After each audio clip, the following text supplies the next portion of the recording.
Good morning. Welcome to a third session of Francis Bacon and Eggs. Today we'll be talking about of unity in religion.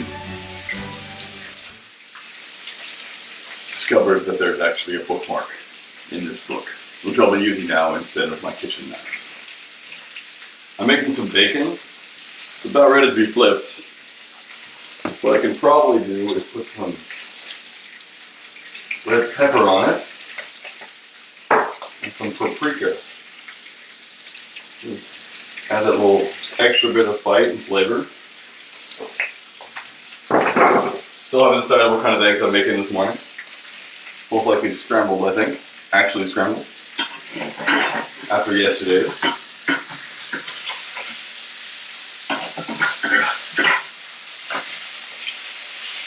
Flip these over. Oh, that looks good.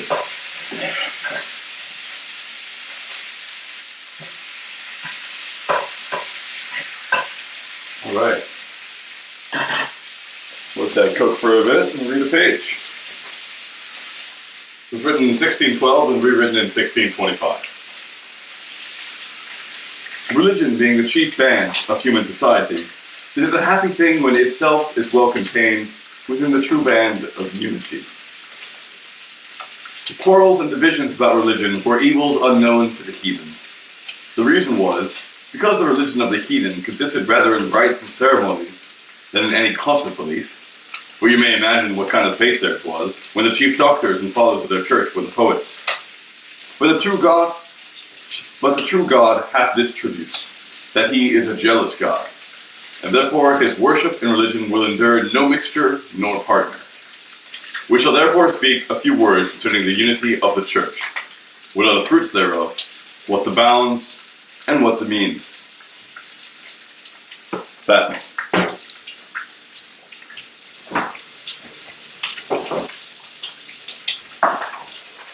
Eggs.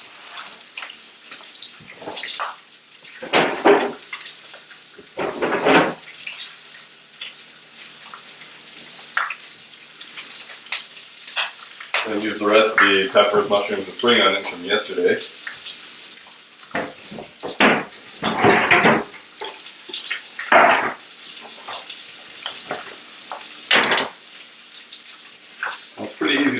To cut these, you just take off the ends. There. Take off the wilted ends of the stem. Clean it a bit. Pretty good now. Then just roll.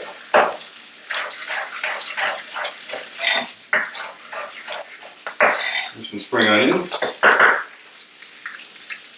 Bacon's looking good.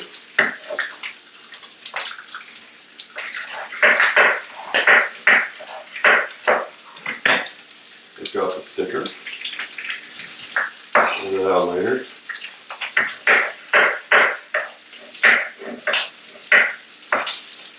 Sometimes with peppers I get a chopping sound, even though I'm rolling, because this knife is not the sharpest. I really ought to be using a sharper knife. Or at least take them to a sharpener. But with mushrooms, you don't get that sound at all. It's much more fluid. Go right through them like butter. Bacon is almost done. I like my bacon a bit fatty and not so crispy. I like it when it's kind of smooth. I need to microwave it for a minute. Probably horribly unhealthy.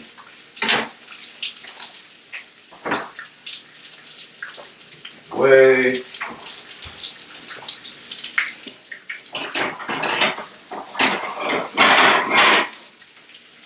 Grab the plates.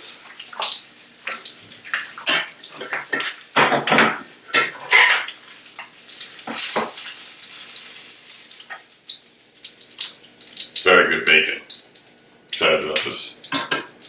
And now we have this steaming hot thing. We're going to have to turn this on. It's going to do horrible things to the quality of the audio. I'm sorry about that. Nothing to be done. Alright. So while that's just steaming away, let's scramble some eggs. Get a bowl.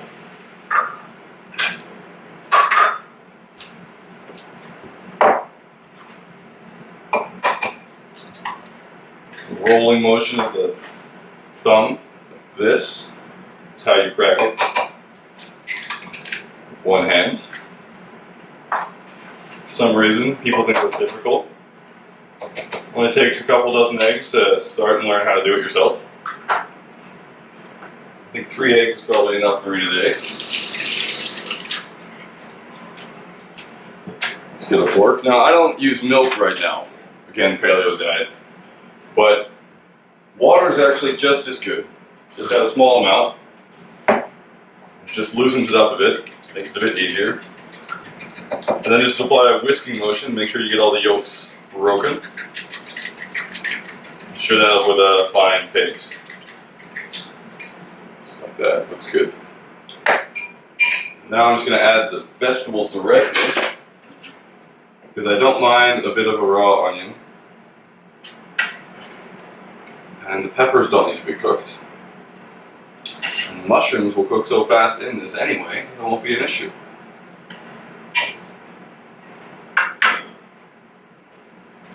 Should get this. Add some pepper. Some salt.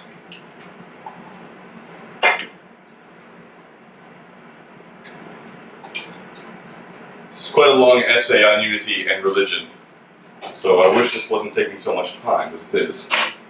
Looks like this pan is a bit too hot, but I have it down on low. So that's just the bacon grease burning away.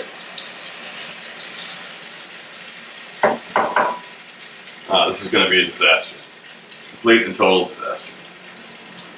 But that's okay, because we have Francis Bacon. And actual bacon. The fruits of unity, next unto the well-pleasing of God, which is all in all, are 2. The one towards those that are without the church, the other towards those that are within. For the former it is certain that heresies and schisms are of all others the greatest scandals, yea, more than corruption of manners. For as is the natural body a wound or solution of continuity is worse than a corrupt humor, so in the spiritual. So that nothing doth so much keep men out of the church, and drive men out of the church, as breach of unity. And therefore, whencesoever it cometh to pass that one saith, Ecce in deserto, another saith, Ecce in penetralibus. That is, when some men seek Christ in the conventicles of heretics, and others in an outward face of a church. That voice hath need continually to sound in men's ears, Nolite exire, go not out. The doctor of the Gentiles, the propriety of whose vocation drew him to have a special care of those without, saith, if a heathen come in and hear you speak with several tongues, will he not say that you are mad? And certainly it is a little better, when atheists and profane persons do hear of so many discordant and contrary opinions in religion. It doth avert them from the church, and maketh them to sit down in the chair of the scorners. 2 parentheses opened, and I do not see them closing. This is very obscure language, I apologize. It is but a light thing to be vouched in so serious a matter, but yet it expresseth well the deformity. There is a master of scoffing, my new title, that in his catalogue of books of a famed library sets down this title of a book, The Morris Dance of Heretics. For indeed, every sect of them hath a diverse posture, or cringed by themselves, which cannot but move derisions in wordings and depraved politics, which are apt to contemn holy things. As for the fruit towards those that are within, it is peace, which containeth infinite blessings. It establisheth faith, it kindleth charity, the outward peace of the church distilleth into peace of conscience, and it turneth the labors of writing and reading and controversies into treatises of mortification and devotion. Ah, yes. I'm gonna stir the eggs for something to do to get me away from this horrible prose. What fun. What fun. These actually might not be disaster. It looks quite good. I'm turning it down a bit. And the amount of bacon grease, also grease from a pork leg and a pork belly I put in the slow roaster for 10 hours 2 days ago, and then heated up yesterday. It's still in here. It is delicious. So, it's actually working out quite well. I like my scrambled eggs a bit wet, so I'm probably going to take it out fairly soon. Concerning the bounds of unity, the true placing of them importeth exceedingly. There appears to be two extremes. For to certain zealots, all speech of pacification is odious. Is it peace, Yehu? What hast thou to do with peace? Turn thee behind me. Peace is not the matter, but following and party. Party? Oh. Honestly, can't make heads or tail of this essay whatsoever. But that's all right. So I'm just going to put it directly on the bacon because I am a profane heretic, as Francis Bacon might have said. So I find such wordings as unity in the church to be quite odious indeed.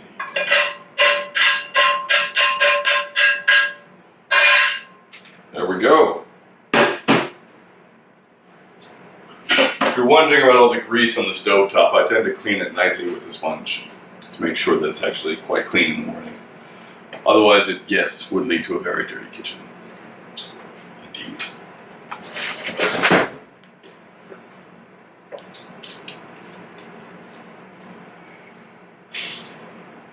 Contrariwise, certain Laodiceans and lukewarm persons think they may accommodate points of religion by middle ways, and taking part of both in witty reconcilements, as if they would make an arbitrament between God and man.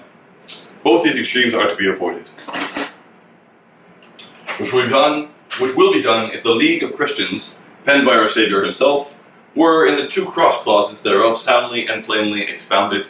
He that is not with us is against us. And again, he that is not against us is with us. That is, if the points fundamental and of substance in religion were truly discerned and distinguished from points not merely of faith, but of opinion, order, or good intention.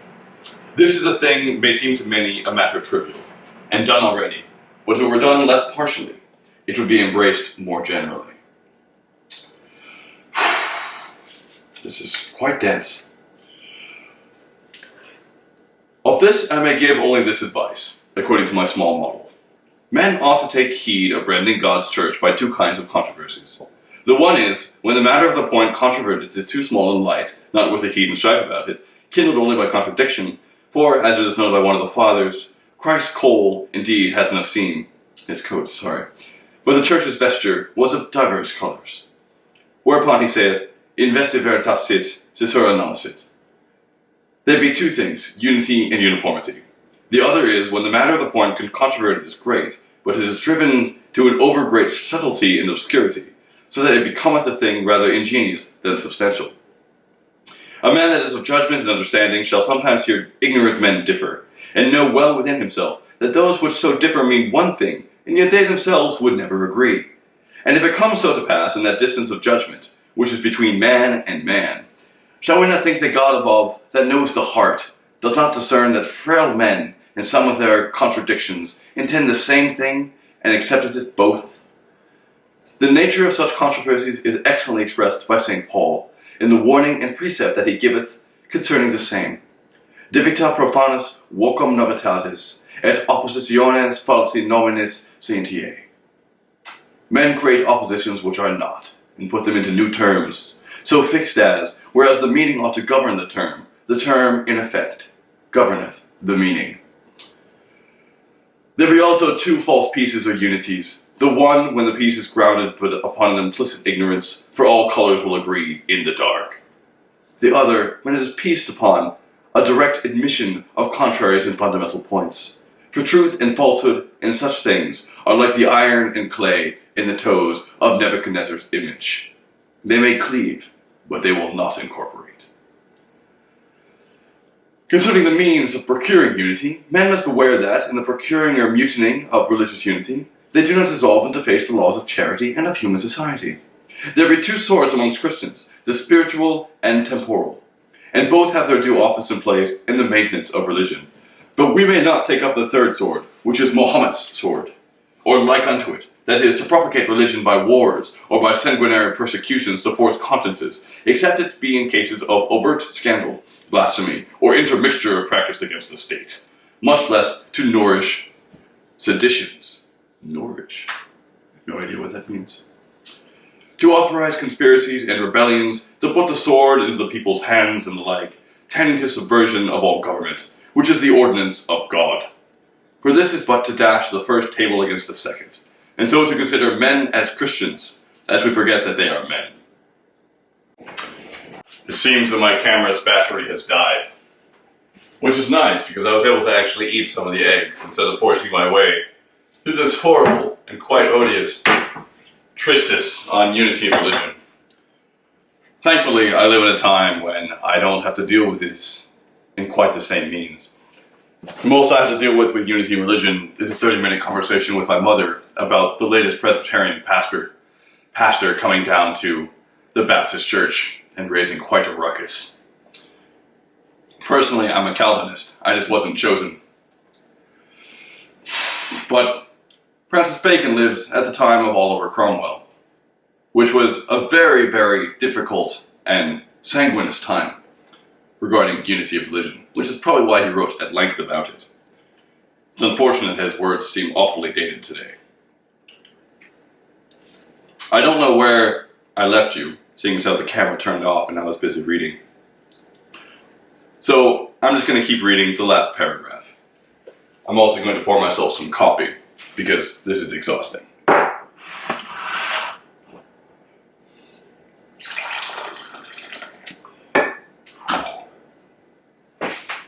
I used the intervening break to actually eat some of the eggs. They were quite good. What would he have said if he had known of the massacre in France, or the powder treason of England? The powder treason of England. Yes, remember the 5th of November, the gunpowder treason plot. I can think of the reason why the gunpowder treason should ever be forgotten. He would have been 7 times more epicure and atheist than he was, for as the temporal sword is to be drawn with great circumspection in cases of religion, so it is a thing monstrous to put it into the hands of the common people. Let that be left unto the Anabaptist and other furies. It was great blasphemy when the devil said, I will ascend and be like the highest.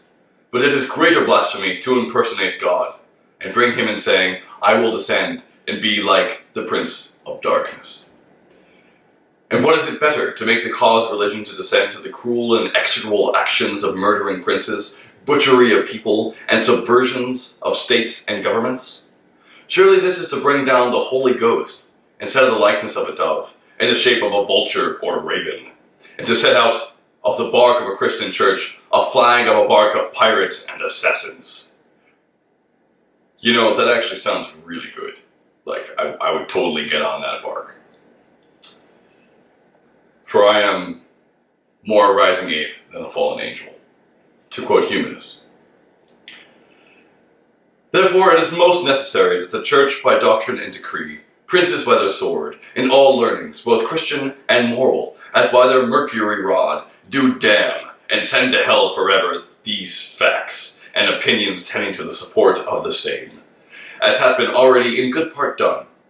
Surely in councils concerning religion, that council of the apostle will be prefixed, Iro hominis non implet justitiam Dei. And it was a notable observation of a wise father, and no less ingenuously confessed, that those which held the persuaded pressure of consciences were commonly interested therein themselves, for their own ends. This is the end of the essay of Unity and Religion. I understood very few of it.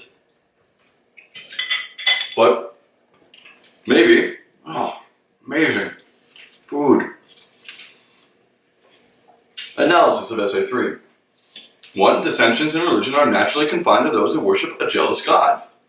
2. The fruits of unity. Scandal is avoided, external, and peace is secured, internal. 3. Bounds of unity to be defined. By the extreme of overmuch zeal, Jehu, nor by the other extremes of laxity, Laodiceans, but by making a careful and impartial distinction between things essential and things indifferent. For needless discussion may be caused on trivial matters, I think we all know that, or on important matters when dealt with in a trivial manner. 4. Unity is false when based on ignorance, or based on the ignoring of real differences. And 5. The means of unity: spiritual authority, temporal authority, both of which are lawful, and persecution, Muhammad's sword, which is unlawful. That makes a bit more sense than Francis Bacon's essay, but I hope you have enjoyed it. I'm now going to enjoy my beautiful actual bacon and eggs, my coffee, put these eggs back in the fridge, and I will see you possibly tomorrow.